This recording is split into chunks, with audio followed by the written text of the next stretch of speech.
अगर हम पिछले 6 दिनों की बात करें ईरान और इसराइल के दरमियान होने वाली वार की, तो दोनों साइडों ने एक-दूसरे का काफ़ी ज़्यादा डैमेज किया है। अगर हम पहले बात करते हैं ईरान की, तो ईरान ने इसराइल की जो हैफा की बंदरगाह है, उसको बिल्कुल डिस्ट्रॉय कर दिया है, ठीक है? और उसके बाद सबसे बड़ा डैमेज जो उसने किया है, बिन गोरियन जो एयरपोर्ट है, उसको उन्होंने ऑपरेशनल रहने के काबिल नहीं छोड़ा, उसको काफ़ी ज़्यादा डैमेज कर दिया है।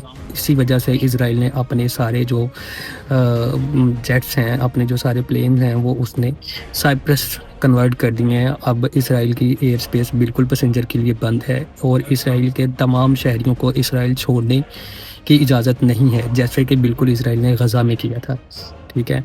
तो उसके बाद अगर हम देखें तो जो ईरान ने तीसरा बड़ा डैमेज किया है, उसकी गैस की तनसीबात को बिल्कुल ख़त्म कर दिया। अगर अब इज़राइलियों को गैस चाहिए तो उनको अब सिलेंडर यूज़ करना पड़ेगा, एलपीजी के सिलेंडर्स।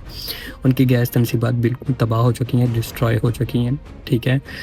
तो ईरान ने काफ़ी ज़्यादा अपने डिफरेंट किस्म के जो मिसाइल दागे हैं, उसमें इसराइल का काफ़ी ज़्यादा डैमेज हुआ, उसको फाइनेंशियली बहुत डैमेज हुआ है, उसको डिप्लोमेटिकली बहुत डैमेज हुआ है, जबकि अमेरिका की जो अंदर में उनके जो कुछ ओपोजिशंस हैं, वो नहीं चाहते कि अमेरिका इसमें बराह रास्त इस जंग में शामिल हो, इसलिए वो अमेरिका को डिप्लोमेटिकली इस चीज़ का सॉल्यूशन पे ज़ोर दे रहे हैं और इसी वजह से अमेरिका और यूरोपीय यूनियन के जो 3 बड़े कंट्रीज़ हैं, जिसमें यूरोप में यूके है, फ्रांस है और जर्मनी है, ये 3 ही बड़ी पावर हैं। इन्होंने मिल के ये अनाउंसमेंट किया है कि अब ईरान के साथ हम इस पे बात करेंगे, जो कि अमेरिका की मशावरत के साथ होगी।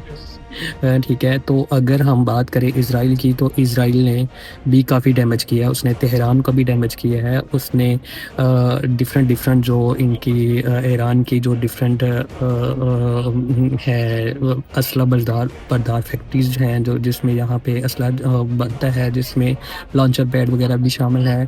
तो इज़राइल ने भी ईरान का काफ़ी डैमेज किया है, लेकिन जो जो अनएक्सपेक्टेड जो ईरान ने इज़राइल का डैमेज किया, वो बिल्कुल अभी दुनिया एक्सेप्ट नहीं कर रही थी, लोग इसको देखने के आदी नहीं थे। इससे पहले इज़राइलियों के अंदर इतने बड़े अटैक नहीं होते थे, ये तो अटैक करते थे, इनके अपने लोगों को तो पता ही नहीं था अटैक कैसे होते हैं। तो अब जब अटैक शुरू हुए हैं, तो अब इनको पता लगा है कि जी ये तो जो बड़ी एक पैनिक सिचुएशन बन गई है। दोनों साइडों से ये कोशिश की जा रही थी। अमेरिका और इज़राइल का ये विज़न था कि ईरान के अंदर जो है वो पावर शिफ्ट किया जाए, ईरान के अंदर रेजीम चेंज किया जाए, ठीक है? तो अब ईरान की भी यही कोशिश होगी कि जी इज़राइल के अंदर रेजीम चेंज किया जाए। जब पैनिक फैलेगा, लोग भागेंगे, इधर-उधर होंगे, ठीक है? तो ऑब्वियसली लोग जो अपनी गवर्नमेंट से ही मुतालबा करेंगे कि ये भाई आप क्या कर रहे हैं, हमारी रोज़गार ज़िंदगी बिल्कुल बंद हो रही है, ठीक है? लोगों का इन आउट बंद हो गया है, तो ये काफ़ी ज़्यादा मतलब एक छोटी कंट्री है, उसके लिए इन सारे वसाइल्स का ना होना, इन सारी फैसिलिटीज़ का ना होना उनके लिए बहुत ज़्यादा प्रॉब्लम है।